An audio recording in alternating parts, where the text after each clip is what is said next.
Hi hello ನಮಸ್ತೆ ಮಧುರಾ ಚಾನಲ್ಗೆ ಸ್ವಾಗತ. ಇವತ್ತೊಂದು ಸೂಪರ್ ಆಗಿರುವ ಸ್ನ್ಯಾಕ್ಸ್ ರೆಸಿಪಿಯನ್ನು ನಿಮ್ಮ ಜೊತೆ ಶೇರ್ ಮಾಡ್ತಾ ಇದ್ದೇನೆ.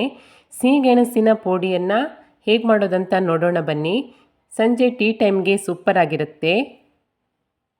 ಮೊದಲಿಗೆ ನಾನು ಒಂದು ಪಾತ್ರೆಯನ್ನು ತೆಗೆದುಕೊಂಡು ಇದಕ್ಕೆ 1 ಕಪ್ ಆಗುವಷ್ಟು ಕಡಲೆ ಹಿಟ್ಟನ್ನು ಸೇರಿಸ್ಕೊಳ್ತಾ ಇದ್ದೇನೆ.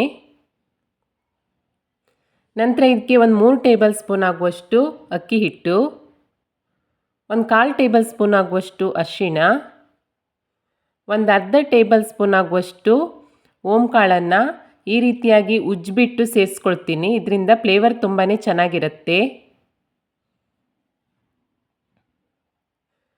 ನಂತರ ಇದಕ್ಕೆ ರುಚಿಗೆ ತಕ್ಕಷ್ಟು ಉಪ್ಪು, ಇದಿಷ್ಟನ್ನು ಸೇರಿಸ್ಬಿಟ್ಟು ಚೆನ್ನಾಗಿ ಮಿಕ್ಸ್ ಮಾಡ್ಕೊಳ್ತೀನಿ. ನಂತರ ಇದಕ್ಕೆ ಸ್ವಲ್ಪನೇ ನೀರನ್ನು ಸೇರಿಸ್ಬಿಟ್ಟು ಪೇಸ್ಟ್ ರೀತಿಯಲ್ಲಿ ಇದನ್ನು ರೆಡಿ ಮಾಡ್ಕೊಳ್ತೀನಿ.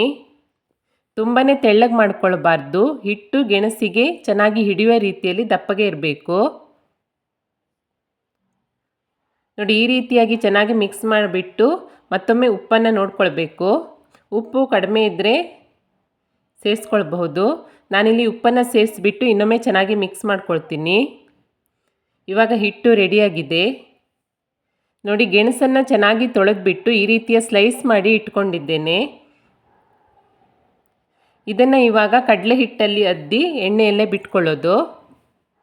ತುಂಬಾ ಈಸಿಯಾದ ಹಾಗೆ ರುಚಿಕರವಾದ ಸ್ನ್ಯಾಕ್ಸ್ ರೆಸಿಪಿ ಇದು.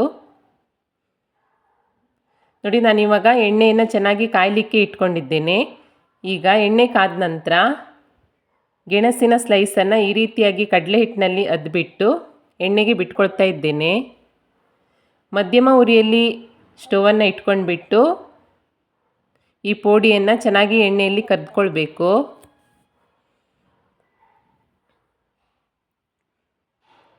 ಕಟ್ ಮಾಡಿಕೊಂಡಿರುವಂತಹ ಒಂದೊಂದೇ ಸ್ಲೈಸನ್ನು ಈ ರೀತಿಯಾಗಿ ಕಡಲೆ ಹಿಟ್ಟಿನಲ್ಲಿ ಅದ್ದಿ ಎಣ್ಣೆಗೆ ಬಿಟ್ಕೊಳ್ತಾ ಇದ್ದೇನೆ.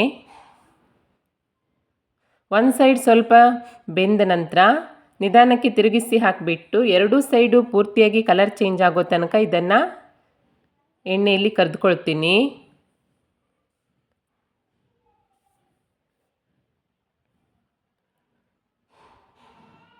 ತುಂಬಾ ಸುಲಭವಾಗಿ ಬೇಗನೆ ಮಾಡ್ಕೊಳ್ಬೋದು. ನೋಡಿ, ಎರಡೂ ಸೈಡು ಚೆನ್ನಾಗಿ ಬೆಂದ್ಬಿಟ್ಟು ಪೋಡಿಯ ಕಲರ್ ಚೇಂಜ್ ಆಗಿದೆ.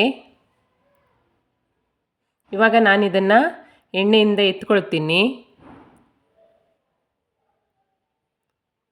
ಇದೇ ರೀತಿಯಾಗಿ ನಾನು ಅಷ್ಟು ಸ್ಲೈಸನ್ನು ಕಡಲೆ ಹಿಟ್ಟಿನಲ್ಲಿ ಅದ್ಬಿಟ್ಟು ಎಣ್ಣೆಯಲ್ಲಿ ಚೆನ್ನಾಗಿ ಕರೆದುಕೊಳ್ತೀನಿ.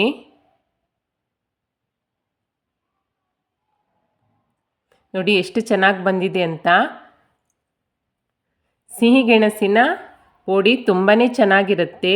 ಸಂಜೆ ಬಿಸಿ ಬಿಸಿ ಟೀ ಕಾಫಿ ಜೊತೆಗೆ ಬಿಸಿ ಬಿಸಿಯಾಗಿರುವ ಪೋಡಿಯನ್ನು ತಿನ್ನಲಿಕ್ಕೆ ತುಂಬಾ ಸೂಪರ್ ಆಗಿರುತ್ತೆ.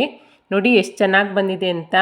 ಖಂಡಿತ ಟ್ರೈ ಮಾಡಿ. ರೆಸಿಪಿ ಇಷ್ಟ ಆದಲ್ಲಿ ಲೈಕ್ ಮಾಡಿ, ಹಾಗೆ ಶೇರ್ ಮಾಡಿ, ಹೇಗಾಗಿದೆ ಅಂತ ಕಮೆಂಟ್ ಮಾಡಿ. ಹೊಸದಾಗಿ ನಮ್ಮ ಚಾನಲ್ ನೋಡ್ತಾ ಇದ್ದರೆ ದಯವಿಟ್ಟು ಸಬ್ಸ್ಕ್ರೈಬ್ ಮಾಡ್ಕೊಳ್ಳಿ. ಸಿಗೋಣ ಮುಂದಿನ ರೆಸಿಪಿಯಲ್ಲಿ. Thank you for watching.